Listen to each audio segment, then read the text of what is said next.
Muy buenas tardes a todos. El día de hoy vamos a ver el tema de diseños de investigación que corresponde a la materia de epidemiología clínica y medicina basada en evidencia. El objetivo de esta sesión es ver cuáles son los diseños de investigación más frecuentes y utilizados en investigación clínica y comprender cuáles son las fortalezas y desventajas que ofrecen dentro del contexto de la literatura médica. Para ello, vamos a dividir esta plática en 5 grandes bloques. El primero, vamos a entender la importancia de los diseños de investigación y por qué es importante verlos en la materia de epidemiología clínica. Después, en otra clase, vamos a ver los estudios descriptivos y propiamente vamos a ver 3 ejemplos: estudios ecológicos, estudios reporte de casos y estudios de tipo transversal. Posteriormente vamos a ver los estudios analíticos, los cuales abarcan diversos grupos de estudios, pero concretamente vamos a ver 2 ejemplos: estudios casos y controles y estudios de tipo cohorte.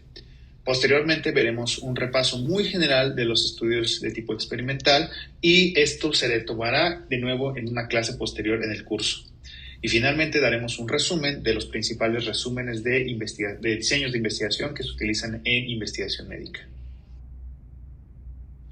En clases pasadas habíamos comentado que nuestras preguntas pueden ser transformadas en preguntas clínicamente relevantes, las cuales pueden ser transformadas utilizando la arquitectura de preguntas Picot en búsquedas dirigidas para entonces así buscar literatura que pueda ser útil para responder nuestra pregunta. En concreto, habíamos puesto el ejemplo de que nuestra pregunta vista en clases pasadas puede derivar en la búsqueda de resultados de estos 3 artículos: un estudio de tipo corte, un estudio de tipo metaanálisis y una guía de práctica clínica. Y habíamos comentado que los 3 documentos pueden ser útiles para resolver nuestras preguntas y nuestras dudas en términos de nuestra búsqueda en formato PICO, pero los 3 ofrecen 3 niveles de evidencia diferente.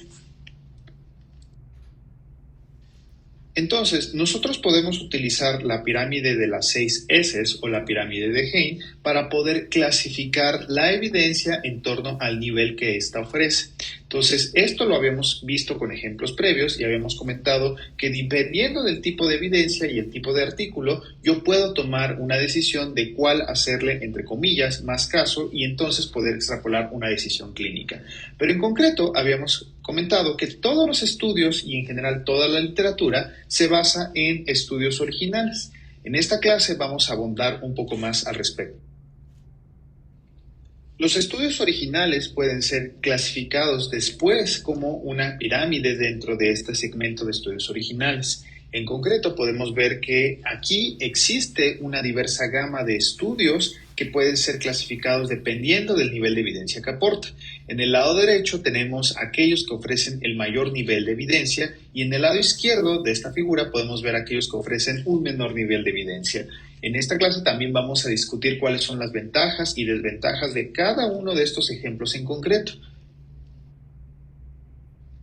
¿Y por qué esto es importante discutirlo en este tipo de cursos? Porque si recordamos los pasos para realizar un adecuado proceso de medicina basada en evidencia, tenemos que, posterior a realizar nuestra pregunta clínicamente relevante y encontrar literatura en una búsqueda estructurada en un formato PICO, podemos extraer la literatura de los diversos repositorios de literatura médica y entonces leerla para poder entonces clasificar la validez, evidencia y la aplicabilidad que ésta pueda tener en un terreno clínico.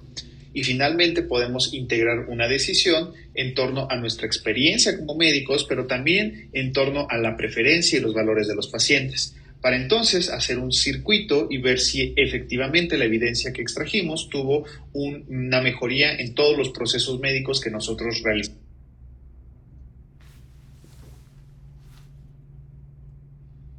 En resumen, ¿por qué debemos entonces conocer los tipos de diseños de estudios que se utilizan en investigación médica?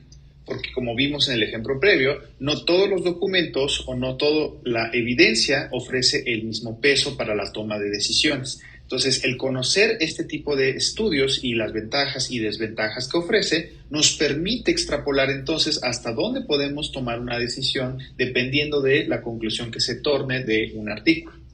Y finalmente, esto nos puede derivar en una mejor interpretación de la literatura para entonces nosotros tomar una mejor decisión de si la evidencia que estamos leyendo nos puede ser útil en este proceso de medicina basada en evidencia.